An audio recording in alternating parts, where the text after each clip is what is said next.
हिंदुस्तान की जासूसी करने वाले आईएसआई एजेंट शकूर खान को आखिरकार जांच एजेंसियों ने सबूत मिलने के बाद गिरफ्तार कर लिया। कोर्ट ने जासूस शकूर खान को 7 दिन की रिमांड पर जांच एजेंसियों को सौंप दिया। शकूर खान न केवल पाकिस्तानी कनेक्शन उसका पता चला, बल्कि पाकिस्तानी दूतावास में काम करने वाले एहसान उर रहीम उर्फ दानिश के संपर्क में था। जांच एजेंसियां अब जासूस शकूर खान से हर राज उगलवाएंगी। रिपोर्ट में देखिए।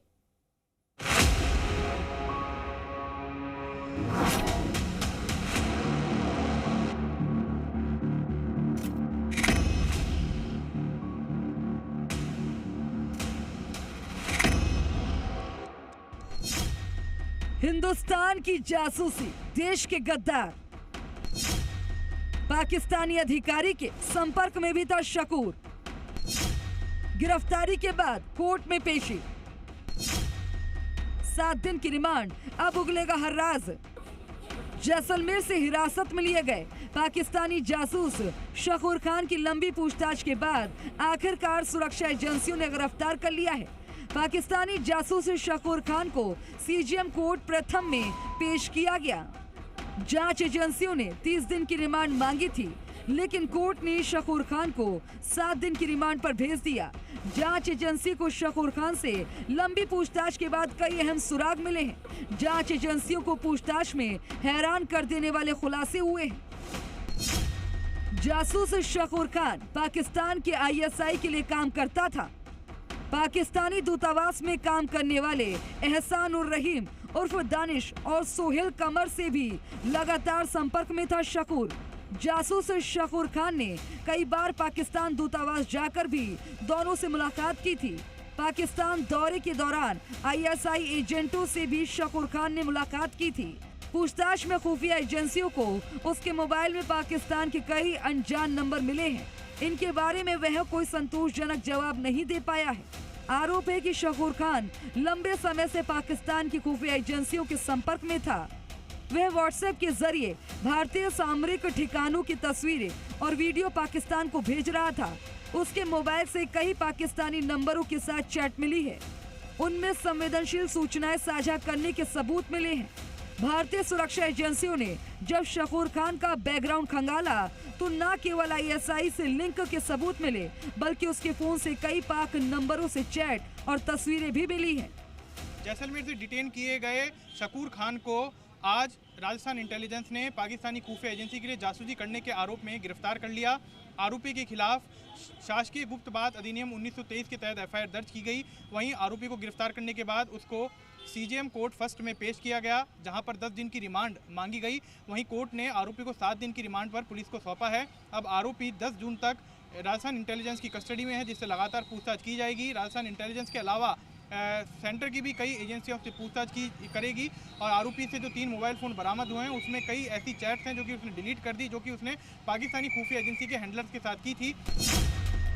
शकूर 2008 में पूर्व मंत्री और कांग्रेस नेता सालेह मोहम्मद के निजी सहायक यानी पीए के तौर पर भी काम कर चुका है। उस वक्त सालेह मोहम्मद पोखरण से विधायक थे। शकूर खान की पाकिस्तान के सिंध प्रांत के रहीम यार खान, सकार और घोटकी आदि क्षेत्रों में नजदीक की रिश्तेदारी भी बताई जा रही है। आरोपी शकूर खान अब तक 6 से 7 बार पाकिस्तान की यात्रा कर चुका है। हिरासत के समय शकूर खान जैसलमेर जिला प्रशासन के कंट्रोल रूम में ड्यूटी पर था। पूर्व मंत्री सालेह मोहम्मद के पीए शकूर खान की बिना अनुमति पाकिस्तान जाने के मामले में हुई गिरफ्तारी पर सियासत गर्मा गई है। पीसीसी चीफ गोविंद सिंह डोटासरा ने कहा कि उनके लिए राष्ट्रहित सबसे पहले है, भले ही आरोपी किसी पार्टी से जुड़ा हो। वहीं बीजेपी ने कांग्रेस को जमकर आड़े हाथों लिया है। कैबिनेट मंत्री अविनाश गहलोत ने कहा कि कांग्रेस हमेशा से पाकिस्तान परस्त पार्टी रही है। कांग्रेस किस मुंह से खुद को राष्ट्रवादी पार्टी कह सकती है। और आज उसका क्या हुआ? तो आज अगर उनको कुछ लगा होगा, उन्होंने गिरफ्तार किया है, तो जांच हो जानी चाहिए। हमें तो किसी को कोई ऐतराज नहीं है।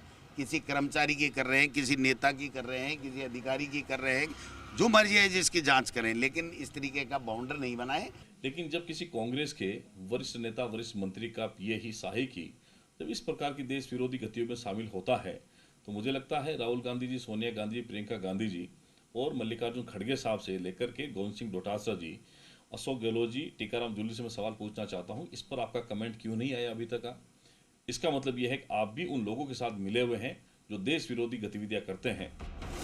ऑपरेशन सिंदूर के जरिए भारतीय सेना ने पाकिस्तान को धूल चटा दी है और अब सुरक्षा एजेंसियां देश के गद्दारों पर तगड़ा प्रहार कर रही हैं।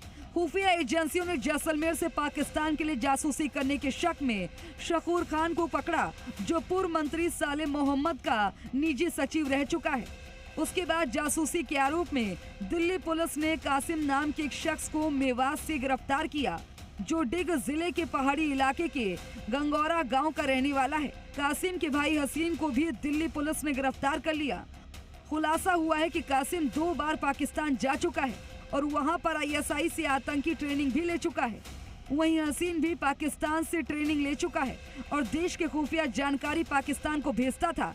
आरोपी हसीन 5 दिन की रिमांड पर है। दिल्ली पुलिस के मुताबिक कासिम के भाई हसीन का मोबाइल नंबर सिम इंडिया का था और पाकिस्तान से ऑपरेट हो रहा था। इन सिम के नंबर पर व्हाट्सएप चलाकर डीआरडीओ और मिलिट्री इंटेलिजेंस के लोगों को हनी ट्रैप में फंसाने की कोशिश की जा रही थी। कासिम 29 मई को गिरफ्तार हुआ। उसकी बताई जानकारी के आधार पर ही हसीन को गिरफ्तार किया गया। ऑपरेशन सिंदूर के बाद अब सुरक्षा एजेंसियां देश के उन गद्दारों पर पैनी नजर रखे हुए हैं जो पाकिस्तान की यात्रा के बहाने देश की खुफिया जानकारी शेयर कर रहे थे। देश की सुरक्षा के लिहाज से ये बेहद गंभीर मानी जा रही है। लंबी पूछताछ के बाद शकूर खान अब जांच एजेंसियों के कब्जे में है। 7 दिन की रिमांड में हिंदुस्तान की गद्दारी के कई राज उगलने अभी बाकी हैं। विनय पंत, जी मीडिया, जयपुर।